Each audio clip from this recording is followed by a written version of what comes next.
Hello বন্ধুরা, আশা করি তোমরা সবাই খুব ভালো আছো আর আমিও অনেক ভালো আছি। চলে এসেছি নতুন আরেকটা ব্লগ নিয়ে। দেখো এখন সকালবেলা উঠেছে আর মুখটা কেমন ফোলা ফোলা লাগছে, আর ঘুম থেকে উঠলে তো এরকমই লাগে। আর এদিকে দেখো বাবা মাকে টানছে, সরি মা বাবাকে টানছে। বাবাকে দরজার উপরে একটা প্লাস্টিক লাগাতে বলা হয়েছিল, কিন্তু বাবা সেটা পারেনি, তো মা সেটা করেছে। তাই জন্য এখন মা সেটা দেখানোর জন্য বাবাকে টানছে। আসো আসো দেখবা, আসো আমিও টাঙিয়েছি এটা, আসো তুমি তো পারলা না।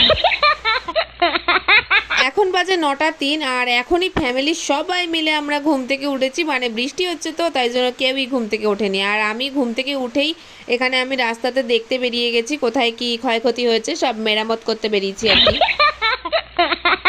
ওই দেখো ছাদের ওপরে কেমন হনুমানের মতো আমার দাদু বসে আছে। আমি তো প্রথমে হনুমানই ভেবেছিলাম। আর এদিকে দেখো এসে দেখি যে পুকুর ডোবা নালা সব ভরে গেছে। আমি একা একা এসব দেখতে বেরোবো, তাই জন্য সঙ্গে ভাইকে নিয়ে বেরিয়ে এসেছি। তারপরে তো দেখি যে আমার বোনটাও পরে পাশ দিয়ে চলে এসেছে। এই বৃষ্টির মধ্যে তোমরা কেমন আছো সেটা অবশ্যই কমেন্টে জানিয়ে দিও। আমি তো খুব খারাপ, 3 দিনে পুরো অবস্থাই খারাপ। ওই পাশের ডোবাটা তো ভরে গেছিল, ওই আর এইদিকে পুকুরটাও ভরে গেছে, হাফ তো পুরো ভরেই গেছে। আর একদিন বৃষ্টি হলেই এটাও ভরে যাবে। বৃষ্টি না হলেও জ্বালা, আবার হলেও জ্বালা, কি জ্বালা কি জ্বালা। আর এইখানে দেখো কয়েকটা বাচ্চা পোলাপেন মেনে একটা কুইচা ধরছে, কুইচা মাছ এত ছয়টা যে ওটার প্যাকেটেই উঠানো যাচ্ছে না। তাও বাচ্চা পোলাপেন বললে কথা, ওইটারে তো প্যাকেটে উঠাইয়াই ছাড়বে, কোনো গতি নাই ওইটা। যেহেতু আমি ব্রাশ ট্রাশ করে ওখানে হাঁটতে যাই নাই, তাই বাড়ি এসে ব্রাশ ট্রাশ করে নিয়ে একবারে একটা ডিম সিদ্ধ খাইয়ে নিলাম আর কি। মানে খিদা পাইছিল তো তাই সকালবেলা না খাইলে কেমন জানি মনটা আনছান আনছান করে।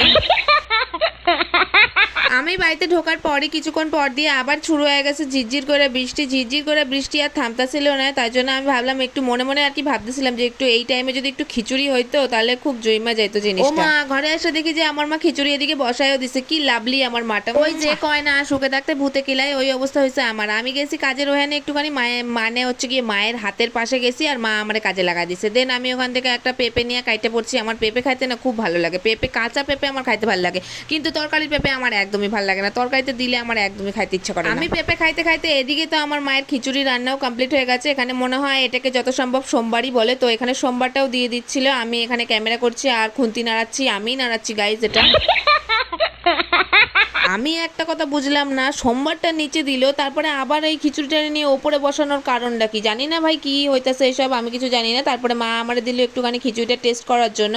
আমি খায়া দায়া যা বুঝলাম আর কি, খিচুড়িটা অনবদ্য হয়েছে, হেভি টেস্ট হয়েছে। কি আর কব, এই বৃষ্টির দিনে যদি খিচুড়ি হয় তাহলে তো একবারে পুরো জৈমা জৈমা জৈমা যায়। কি আর কব গাইজ, আমার মায়ের হাতের খিচুড়ি রান্না কিন্তু আমার অনেক ভাল লাগে, অনেক ভাল লাগে। যাই হোক, ওইটা তো আমার টেস্ট করতে দিছিল। এবার আমি বেশি করে খাওয়ার জন্য তাড়াতাড়ি চলে গেলাম ছান করতে। ছান না করলে আমার কাছে বেশি করে খিচুড়ি মিচুড়ি কিছু দেবে না, তাই জন্য ছান টান করে চলে এসেছি ঘুম থেকে ওঠার পর। আর এখানে ছান করে ওঠার পর মানে মুখটা কেমন জানি একটা লাগে। উড়ি বাবা রে, আমার ভাইয়ের চাটাটা দেখো। ভাইয়ের খাওয়া দেখে তো আমার আরো খাইতে ইচ্ছে করতেছিল, তাই জন্য আমি সঙ্গে সঙ্গে নিয়ে গিয়ে বসে পড়ছি একদম খিচুড়ি। আর সাথে আসতে আসতে গিয়ে কি জানো, ডিম ভাজা। ও ডিম ভাজা খাইতে কিন্তু আমার বেশ লাগে। তোমাদের কার কার খিচুড়ি আর ডিম ভাজার কম্বিনেশনটা ভালো লাগে সেটা অবশ্যই জানাতে কিন্তু একদম ভুলো না। আর এটা দেখো আমার ফ্রন্ট ক্যামেরা, মানে ফ্রন্ট ক্যামেরা, কি আর কমু, ফ্রন্ট ক্যামেরাটা এত সুন্দর। টাটা, দেখাচ্ছ নেক্সট ভিডিওতে।